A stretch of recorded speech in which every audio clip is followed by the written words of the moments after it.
atumanan hinmaihan nga mga hingyap ngan inop.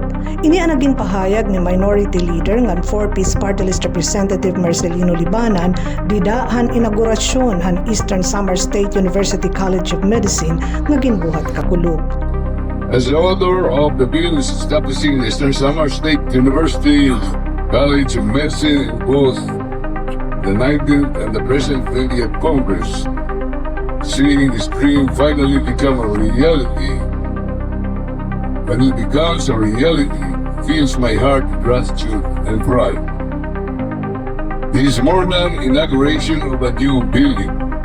It is the realization of a vision that many once thought was beyond our reach. Mahinunumduman nga Minority Leader Libanan amo an author han balaod nun nga nag-estabilisar han nasabi nga College of Medicine.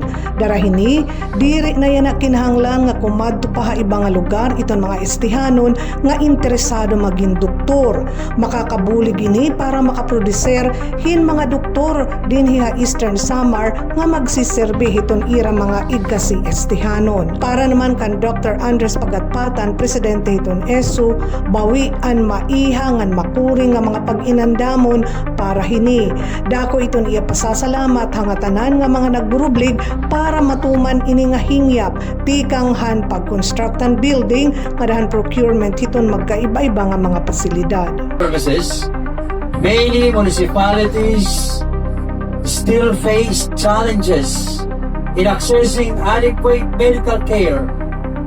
The province doctor to population ratio of approximately 1 physician for every 1,000 residents underscores the continuing need to develop more healthcare professionals who are willing to serve where they are needed most.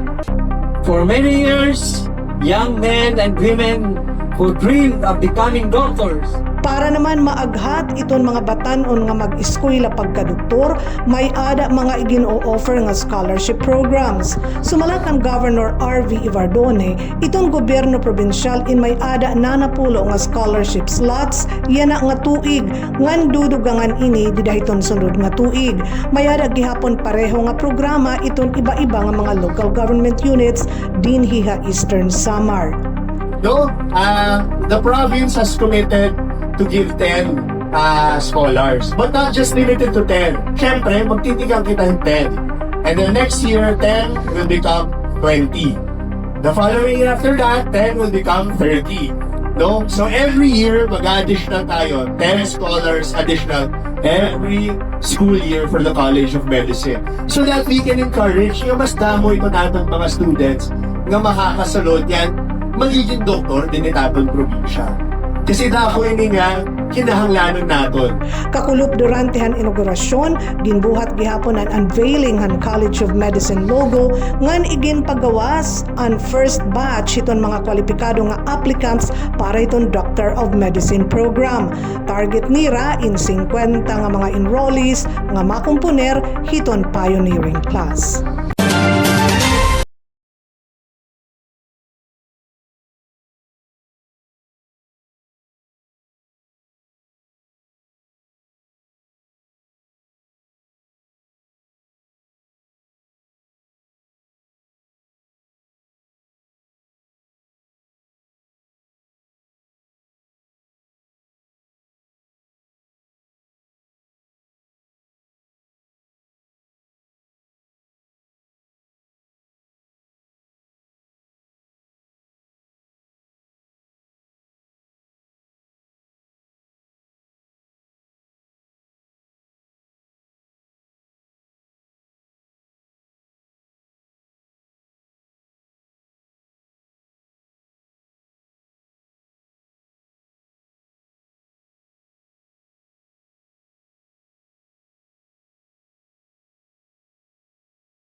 As Dean of the College of Medicine, I am greatly honored to formally declare Eastern Samar State University College of Medicine open. May this institution continuously provide opportunities for deserving students to become doctors and Ini amo ang naging formal nga deklarasyon kakulup didahan inaugurasyon han College of Medicine han nasabi nga universidad.